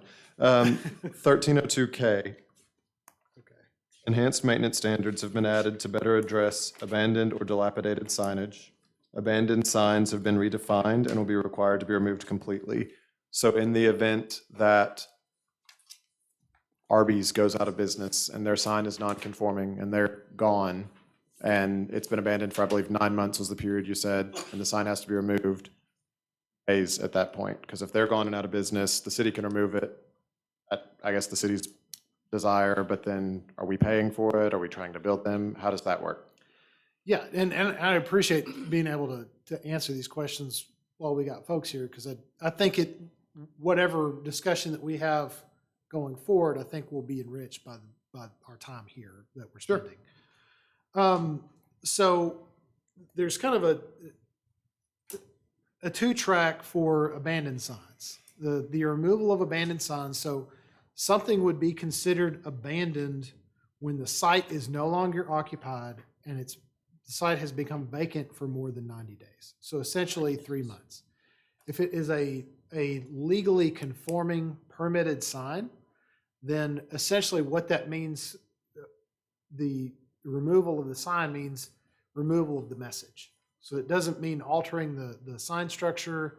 It just means if you've got a sign cabinet, change out the sign cabinet to where it's blank at that point, so that we don't have Popeyes, being advertised for several years after Popeyes is no longer there. If it is for a sign that is legally non-conforming or otherwise non-conforming, essentially what that means is removal of the sign message, the sign cabinet, and then additionally the sign pole. So we have a lot of existing structures, for instance, along Harkrider or Oak Street where a business has gone out and you've got a pole left. And so now we just have sort of these obelisks that, that are standing monument to what used to be there. And so that's, with this, it would be clarified that if it, from the day that the site becomes non-occupied, they've got 90 days, and then it's to reoccupy it, and then they have to remove the signage. And that would be the landowner responsible for removing it. Correct, yeah. But there's more than one instance that we can see where restaurant A goes out of business, they're gone, charge them for removal. I mean, correct? It would be whomever the landowner is. Yeah. Not the All tenant. right, not the tenant, got it. All right. 1303 murals. This one has been, I mean, this was one that if I'd known that this was being worked on, I would have wanted to talk about and discuss prior to this, because I know that this has been a pain point for numerous business owners locally. I don't know that I have an explicit question here right now, other than I think I would point back to the why of like, has this really been that big of an issue?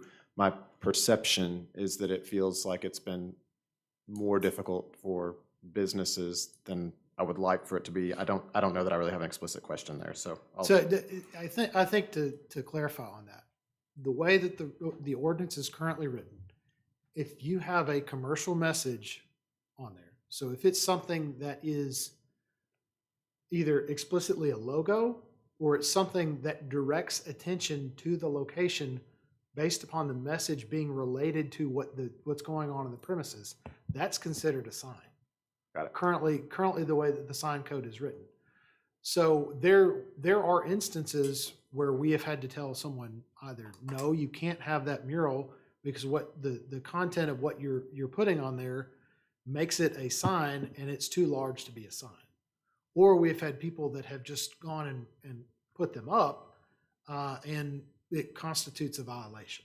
And so it's the current path is extremely messy because essentially there is no formalized process for dealing with them other than going through the violation process and telling X person you can't do that, and then going to the next one and it just goes up, and then we have to go through the violation process to deal with it. I'm sorry, go ahead, Alexander. If I have a flower shop and I'll put a flower on the side of my building, is that considered a sign or a mural? I would say in that instance, more than likely, yes. Yes to what? Yes, It's a sign. So if I have Yeah. a flower shop and a Because sign, it's a- a flower Well, on I the side just- of my building, it's a sign. For a direct statement, because I could point to a number of like questions from business owners in the past, but correct, like recent example, the beautiful new murals on the back of Neighborhood Pet Shop. They're gorgeous. They look great. They're pets. So are they non-conforming? Were those permitted? Are they? They were not permitted, and they are are technically a signs. violation. Correct. So even though, I mean, arguably they are certainly enhancing the look of that building and, downtown, they would still technically be a violation. So Hence why there's a process to deal with.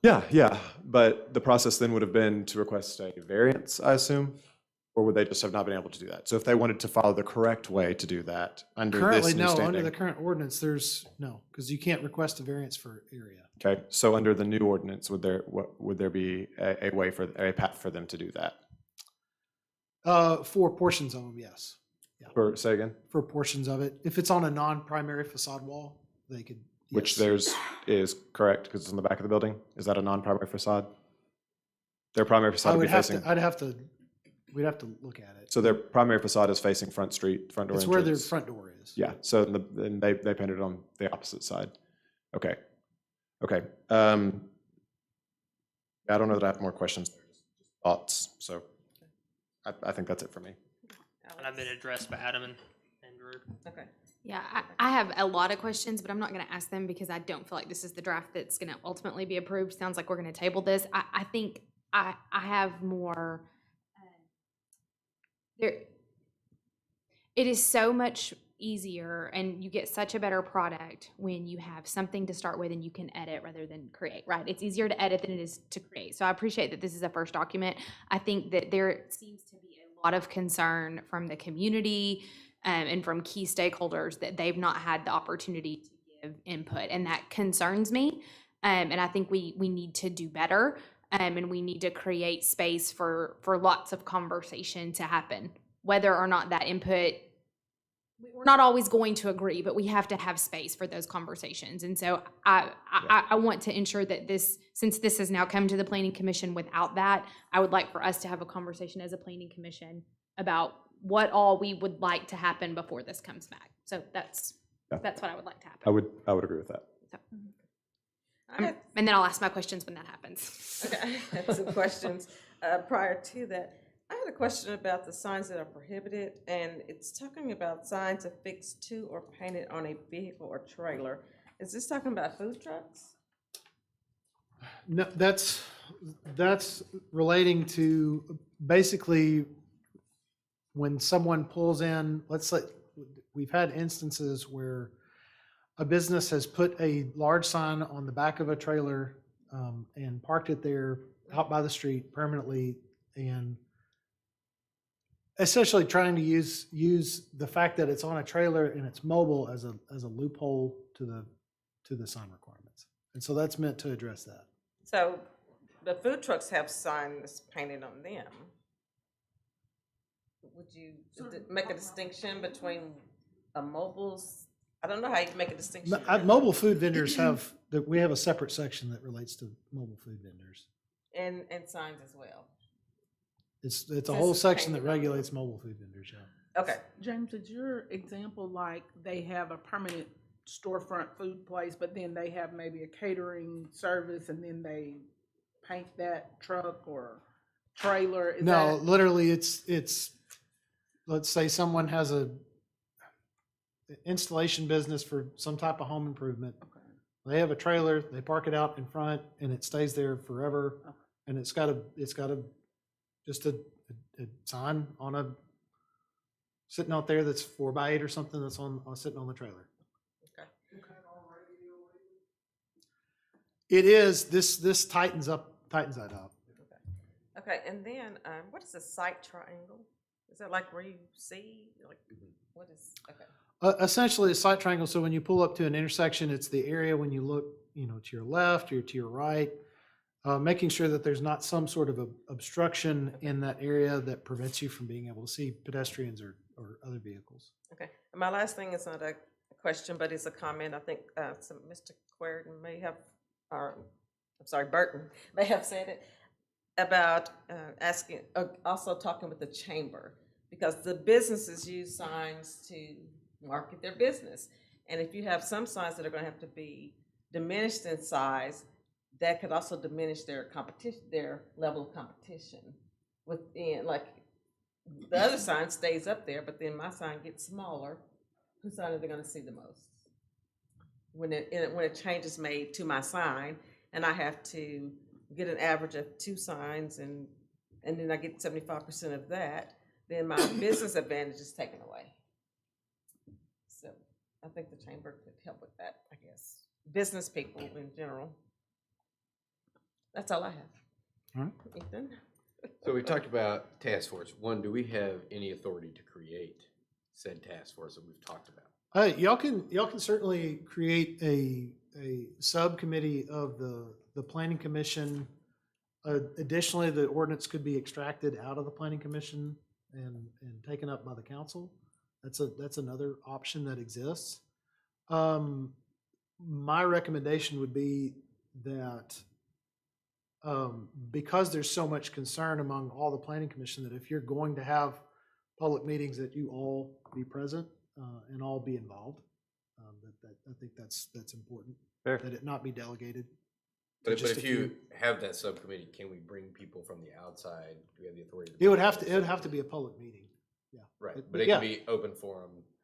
Correct. Time, not limited. Clarifying, Ethan, are you asking about forming a specific committee or just saying the planning commission will host a public meeting for the community to Well, come we've talked and do about a that? task force, so I just didn't know if we had the authority to create that, because obviously the mayor has like the tree created task one. force, right? What? Like the tree task force, right? There was already a task force created, so do we have the? Would it be easier to utilize the task force that already exists and ask for certain stakeholders to go back and fine tooth comb this? Well, but I think the biggest concern here has been that there wasn't public input, and the existing task force is made up of city employees entirely.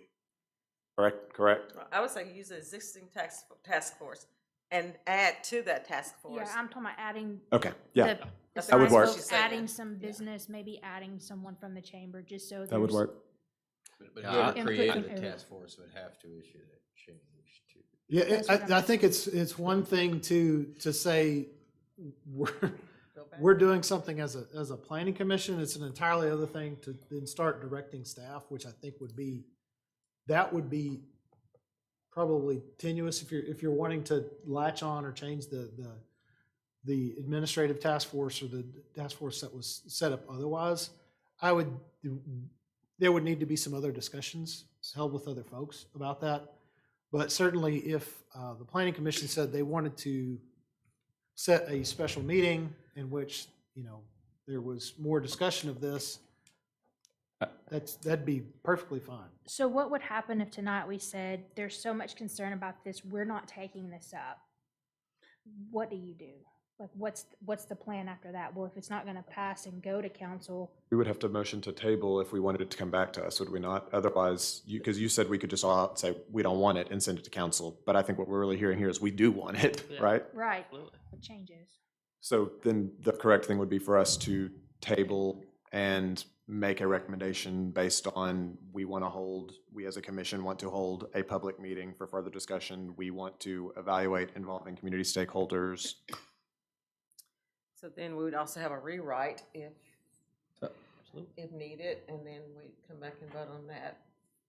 I could be convinced differently, but I would argue against the most efficient way to wordsmith this multi-page document is in our commission meetings every month. Wholeheartedly public. agree. So I think to Laura's point, that there has to be some other avenue for a subcommittee or a task force wordsmithing and then come back to us. I wholeheartedly agree. It feels like we may need to hold an invitational meeting for public input, get folks to come, provide feedback, ask the task force as it stands now to attend that, or a representative from the task force, and then maybe expand on that task force. If the administrative people don't want to be involved, that's fine. We can create another one. But there's got to be a group to do the work. You know what I mean? To actually do the rewrite. And I don't think you want the planning commission to do that. I think that's not a good use of anybody's time. Or frankly, we're not the expertise. I don't know how you guys feel about that, but it seems like we need to kind of facilitate a more inclusive process. Exactly. Yeah, agree. I'll leave y'all to define that. I would be willing to put in the motion that staff investigate ways to handle this. Because I don't think these public meetings once a month are the way to wordsmith this. I agree. No. I just wanted to add, and I didn't see this, if I overlooked it, if we're gonna add members of the public to the task force now, can we add the topic of safety somewhere? Maybe it's in another ordinance, but I was thinking about a sign, particularly on Oak Street, where you literally have to kind of ease out to see around the sign. I know we don't regulate traffic, but then when we started talking about the flower bed and maybe the, was it 2-foot landscaping so if that particular sign had to be redone or something happened to it, then you had to add the landscaping. I'm just using that as an example, but even if there's no landscaping, it wasn't safe. So I'm just wondering if safety of even, and this isn't a tall sign, this is fairly short, but you can't see around it. It's the only So- one there that, I don't know how that sign got Is that a topic that can kind of be added into? I mean, the site triangle, that's kind of That's, okay. that I think addresses that. Okay. The issue is that, either that sign may have been installed at a time where the site triangle provisions didn't exist, or whomever permitted it didn't review that. So, But otherwise, I would pretty much what each of the other commissioners have said. So those are my comments. Ethan, did you have anything? That was it. That's all I had. Yeah, I think my big thing is there weren't experts and other community members a part of this, and so just from my standpoint, it's not just one or two things, like there's fundamental issues that's creating undue burden on business owners, sign companies. I feel like possibly creating undue burden on us if we're gonna possibly get all of these variances and requests and things coming to us that we don't normally see. And then also put us in a position to decide what is art and what isn't. We all have different opinions on what is aesthetically pleasing. I don't care for the bright green lights in the vape shops either, but also it's their building. It's in their windows. I don't get to choose. I don't want somebody to come in and tell me when I can put my Christmas lights up because I do it in October, you know? So like that kind of stuff. And then you're going from commercial to possibly residential the way this is written, like that's a whole can of worms that we don't need to be telling people that. And so I would like to see, like she said, input to go through all these pieces and then this come back to us with all of the input so that we can make a better decision, knowing that everybody's had their say in it. And James, we know you put a lot of work into this, and that's not, not unappreciated. But it needs input from the sign people, from the business community, and some of it is vague and very broad. So I feel like we just can't make a decision. So as is. I've got a clarification question because I don't want to overstep what the planning commission can do. But I'm in favor of tabling this and sending it back to the task force or some subcommittee, or asking staff to look into a better way to do this than a public hearing of the planning commission. That is not something that we can request. And if I'm maybe hearing you say that is for city council to determine, then I'm, again, not going to make the motion. I would be in favor of a motion to not approve this. Just so that's where I'm at. I either want to table and find a better way, or I want to not approve it, which would, I guess, send it to the city council. Or it wouldn't necessarily. You tell me which way to proceed. It wouldn't necessarily send it to city council unless city council decided to take it up. What happens if we do If they do take it deny up. it, So and they don't take it up? What happens? But what if they take it up and say, we're fine with the way it was written? And we don't, I mean, I'm not saying that they would do that after hearing what we have. I don't know that they necessarily would do that, but that's just if it's more a question of, do you want to be involved further involved in the drafting of it or not? I think it's appropriate for those commissioners who want to be involved to be involved. I just don't think, we've already seen we're going to have a full agenda next month. I don't think here's the place. So you tell me the best way to proceed with a motion based off that, and I'll make it. If you're wanting public input, then I would schedule a special meeting and provide additional input, have a working meeting of that type. Not necessarily from a standpoint of wordsmithing, because no committee should wordsmith. Right. But if you're going to raise concerns, address concerns, it would be appropriate for an entire committee to be there at a special meeting. So, I'm sorry. One last question. If this is a public hearing item, when other people have public hearing items, they have to post a sign so many days before the public hearing. In this case, how does the public know about it? So state statute requires that it be placed in the paper. Yeah. So, I mean, it goes through the established procedures in state law. So, well, I'm sorry, wait. No. Well, that's it. I'm like, here's the deal. We can do better. That's it. We can do better. So let me ask you this. Would this be appropriate? 1, table. 2, schedule public meeting. 3, is it, I heard your concern there, I don't want to step past that or overstep that, is it appropriate for us to say, let us host a public meeting as a commission, and then if there needs to be additional work done by commissioners, that whoever wants to join that to work on that with your group could then do that, and then that version can come back to the full commission for approval? Is that appropriate? You could reject us. I think probably the easiest way to do it is to have that public meeting. I think as a result of that, we would probably have an idea of what the major concerns are. that then could be taken back administratively, work on the code changes. Because ultimately, at the end of the day, one person writes the code changes. It's never a Sure. committee. And then bring it back forward. But essentially, I think from a public meeting, if say a JAP or someone wanted to provide comments, I mean, certainly I'm more than happy to engage JAP or Bob personally. Now that we're at this point. Yeah. So I don't have any hesitation of actually speaking to them. Well, and I think that satisfies our concerns of public input, because here's the thing: if we go through that process and what's proposed isn't amenable, we're going to end up in the same place again, and we'll just leave. Yeah. So I think there also needs to be the opportunity for written comment, like. yeah. And for business So- input. Yeah, so- From the chamber. So could we make a motion to table it and then to schedule that public meeting? Would that be the appropriate motion? I would rather see in this, my opinion, I would rather see a motion to table it and to investigate the most efficient way to handle this. I agree. I don't know why it still couldn't go back to the task force with more involvement from the public and. Well, because that's the avenue for input from the public, correct? It's a public meeting. Is there I a mean, different? there's going to be involvement from stakeholders at this point forward.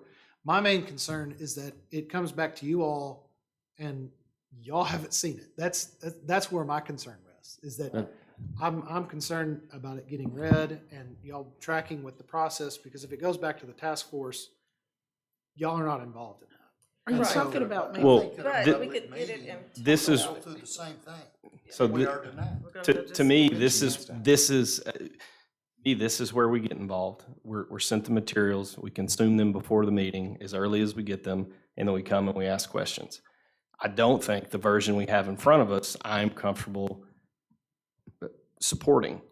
So I don't know why it couldn't go back to the drawing board and then an improved version based off the questions today, the comments from the public, couldn't then come back to us, and then that's our involvement. I totally get your point, but I think that's short selling us a little bit. Yeah, I mean, I think that the point is maybe it shouldn't have come today, right? There should have been more work that should have been done before it came here. So if we, look at it that way, I mean, because I was all with you about hosting a public meeting, and I'm still good to do that. But I think, is that our responsibility, or is that there's a better process that should have happened before it got here? I think that's right. That's what you're saying. And I don't know that you want us directing administrative staff on the better process. Sure. I mean, I think that's what you're saying, right? So you either have the planning commission starting to direct administrative staff, which it doesn't sound like you want that, or the task force says, okay, we've heard the input. We're going to take it. We're going to take it through a key stakeholder process. You do whatever you want, have all the leniency that you want, and then bring it back. I mean, those are kind of the two avenues. And I think since the mayor commissioned this, that it ought to go back to him to say what was said tonight from the stakeholders and from the public, and then let him decide which way to go with it. So Since he commissioned this to happen. you guys made one good point though that I think we need to state here, though, is that regardless of what the next path forward is, because James has obviously put in a ton of work on this, Yes. whatever the next path forward is, there is a burden on us to read and understand before the meeting. Agreed. Just needs to But be can we stated. get it, not Yeah. like a few days before, can we get it 30 days before? Yeah. At And least. it also go out to the public, for them to have a month to read it before So we could it comes to schedule us. maybe 2 meetings out, like not Yeah. 30-day turnaround, not the next I mean, meeting, but maybe 2 meetings. out. Can we table it and send it back to the task force? Yeah, I mean, y'all Okay. absolutely So- can table it, yeah. I'm willing And to send it make back a to the motion task if you're ready for one, Ray. I don't know where it would go otherwise. I mean, if it's tabled, I don't know where it would, where would it go? Okay. My input is that maybe your motion needs to have some very specific of what we want before it comes back. We don't really care how it gets there. You know what I mean? Leniency on that, but I'll throw out a shot and I will accept amendments to my motion. reviews. Okay, so I will make a motion to table amendment to the Conway zoning code 1301 to overhaul existing Conway sign code for further consideration by the task force, with consideration of the questions asked today, the concern heard from the public, and I'm sure there's a better way to say this, but further inclusion of impacted parties to the changes. Second. Yeah. Can we add and released to the public at least 30 days before the next public hearing? That might put it 2 meetings, but I'm all for that. So yes, I accept the amendment. Second. Second, okay. All in favor? Aye. Any opposed? Any abstain? Just again, Motion James, is thank you for the tabled. work. I mean, Yeah. items tabled. So items tabled. Yes. Move to Thank you all. adjourn. I'll make the motion to adjourn. Thanks for Second. coming.